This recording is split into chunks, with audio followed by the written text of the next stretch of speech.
آج جو آپ سننے جا رہے ہیں وہ کوئی قصہ یا کہانی نہیں بلکہ اسلامی دنیا کا ایک روشن باب ہے جسے ہم بھلا بیٹھے ہیں، اور یہ باب بھولنے کی سزا بھی ہم نے بہت بھگتی ہے۔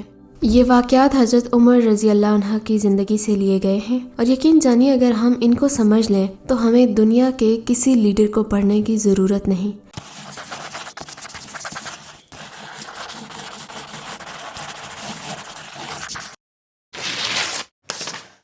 اگر آپ اس طرح کے ایمان افروز واقعات روز سننا چاہتے ہیں تو ہمارے چینل کو سبسکرائب کریں اور ہماری ویڈیو سب سے پہلے دیکھنے کے لیے بیل آئیکن پہ کلک کریں۔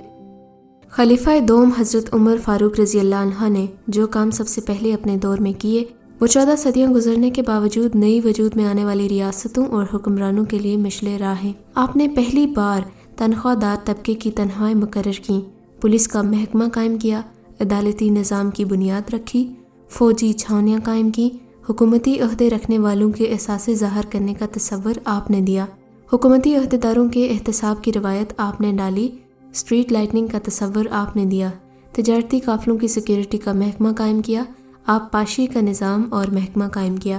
آپ نے اپنے دور حکومت میں پہلی بار بیواؤں، یتیم بچوں، دودھ پیتے بچوں، بے روزگار افراد، بوڑھے لوگوں اور معذور لوگوں کے وظیفے لگا کر دنیا کو فلاحی ریاست کے قیام کا تصور دیا۔ نہ صرف جدید بیوروکریسی کا تصور دیا بلکہ گورنرز کے لیے آفس میں کام کرنے کے طریقہ کار متعین کیا۔ آپ نے صحت کے ادارے قائم کیے، ان کے قوانین وضع کیے، آپ نے تعلیم کو ایک شعبہ کا درجہ دیا۔ اس کے علاوہ بے شمار ایسے چھوٹے چھوٹے کام کیے جن سے ریاست اور افراد کے درمیان ایک اعتماد کا رشتہ قائم ہو اور غریب کی داد رسی ہو۔ آپ نے سب سے زیادہ توجہ عدالتی نظام، گورنرز اور فلاح و بہبود پر دی۔ ان ایشوز کا براہ راست تعلق عام انسان کے ساتھ تھا۔ یہ وہ چند تصورات اور قوانین ہیں جن کو آج مغربی دنیا نے اپنایا اور وہ ترقی کی معراج پر پہنچ گئے۔ یورپ میں آج بھی قوانین عمر کے نام سے ایک قانون ہے جس کو فالو کیا جاتا ہے۔ آپ کی عدل کی یہ حالت تھی کہ آپ کا انتقال ہوا تو آپ کی سلطنت میں دور دراز علاقے سے ایک چرواہا بھاگتا ہوا آیا اور چیخ کر بولا، لوگوں، حضرت عمر فاروق کا انتقال ہو گیا۔ لوگوں نے حیرت سے پوچھا، تم مدینہ سے ہزاروں میل جنگل میں ہو، تمہیں اس سانحے کی اطلاع کس نے دی؟ چرواہا بولا، جب حضرت عمر فاروق زندہ تھے میری بھیڑیں جنگل میں بے خوف پھرتی تھیں اور کوئی درندہ ان کی طرف آنکھ اٹھا کر نہیں دیکھتا تھا، لیکن آج پہلی بار ایک بھیڑیا میری بھیڑ کا بچہ لے گیا ہے۔ میں نے بھیڑیے کی جرأت سے جان لیا کہ آج دنیا میں حضرت عمر فاروق موجود نہیں۔ حضرت عمر کے بارے میں تاریخ دان کہتے ہیں کہ اگر دنیا میں ایک اور عمر ہوتا تو آج دنیا میں صرف اسلام ہی دین ہوتا۔ آپ راتوں کو تجارتی قافلوں کی چوکیداری کیا کرتے تھے۔ آپ فرمایا کرتے تھے، جو حکمران عدل کرتے ہیں وہ راتوں کو بے خوف سوتے ہیں۔ آپ کا فرمان تھا، قوم کا سردار قوم کا سچا خادم ہوتا ہے۔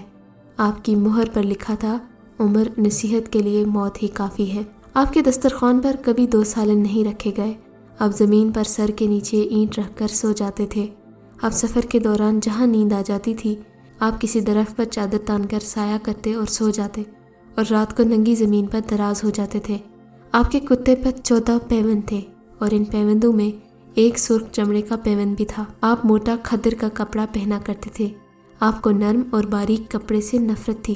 جب آپ کسی کو سرکاری عہدے پر فائز کرتے تو اس کے احساسوں کا تخمینہ لگوا کر اپنے پاس رکھ لیتے، اور اگر سرکاری عہدے کے دوران اس کے احساسوں میں اضافہ ہو جاتا تو آپ اس کی اکاؤنٹیبلٹی کرتے تھے۔ کبھی ترکی گھوڑے پر نہ بیٹھنا، باریک کپڑا نہ پہننا، چھنا ہوا آٹا نہ کھانا، دربان نہ رکھنا اور کسی فریادی پر دروازہ بند نہ کرنا۔ آپ فرماتے تھے، ظالم کو معاف کر دینا مظلوموں پر ظلم ہے۔ آپ کا یہ فکرہ آج انسانی حقوق کے چارٹر کی حیثیت رکھتا ہے۔ مائیں بچوں کو آزاد پیدا کرتی ہیں، تم نے انہیں کب سے غلام بنا لیا۔ آپ اسلامی دنیا کے پہلے خلیفہ تھے جنہیں امیر المومنین کا خطاب دیا گیا۔ دنیا کے تمام مذاہب کی کوئی نہ کوئی خصوصیت ہے، اسلام کی سب سے بڑی خصوصیت عدل ہے، اور حضرت عمر فاروق رضی اللہ عنہ وہ شخصیت ہے جو اس خصوصیت پر پورا اترتے ہیں۔ آپ کے عدل کی وجہ سے عدل دنیا میں عدل فاروقی ہو گیا۔ آپ شہادت کے وقت مقروض تھے، چنانچہ آپ کی وصیت کے مطابق آپ کا واحد مکان بیچ کر آپ کا قرض ادا کیا گیا، اور آپ دنیا کے واحد حکمران تھے جب فرمایا کرتے تھے، میرے دور میں اگر فرات کے کنارے کوئی کتا بھی بھوک سے مر گیا تو اس کی سزا عمر کو بھگتنا ہوگی۔ حضرت عمر فاروق رضی اللہ عنہ کے کارناموں کی ایک طویل فہرست ہے جن کو ایک ویڈیو میں سمیٹنا ناممکن ہے، لیکن سب سے حیرت انگیز بات یہ ہے کہ عمر بن خطاب نے تاریخ پر اس قدر گہرا اثر چھوڑا ہے کہ ہر دور میں عمر جیسے حکمران کا انتظار کیا جاتا رہا۔ آج بھی 1.5 ارب مسلمان ایک عمر ابن خطاب کی راہ دیکھ رہے ہیں، پھر سے آئے اور اللہ کی زمین پر اللہ کا نظام قائم کرے۔